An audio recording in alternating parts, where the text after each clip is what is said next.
Okay, so we have a battery charger that is plugged in. Oh yeah, this is our 12-volt power supply. We don't have a battery in yet, but We're using that thing power. again. Yeah. Okay. We pulled the distributor out so we can spin it up. Here's our GM style HEI unit. It's got one wire for ground, two wires that go to the distributor, just two wires. Okay. One wire that goes for power. It's the same wire that goes to the hot side of the coil, and then the white wire is going to go to the negative side of the coil. We've jumped the ballast resistor right here because we're not using a ballast resistor. That's not the kind of coil that gets a ballast resistor.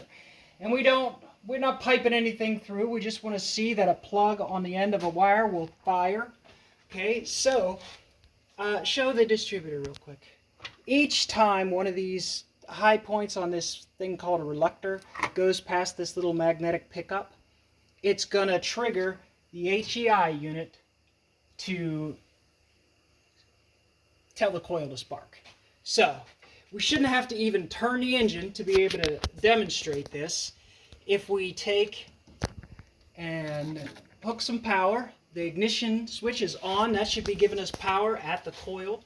And now I'm going to remove this. I'm just going to pick up the distributor and spin the rotor around. Go ahead, show that part. Okay? Okay, and then show down there. Oh, let me get in close. I can do it one at a time. Wow. So it's working. There is the entire electronic ignition system for a Mopar. Using a GM system. Using a GM system, but honestly, the GM system is the same componentry as this, just instead of having these spade connectors, it has that pentagon-shaped Mopar connector that goes, which someone... Oh, this one never had because it was point. This is a point system. But now we have a working... That will fire our plugs, so once we have our carburetor hooked up, this will run.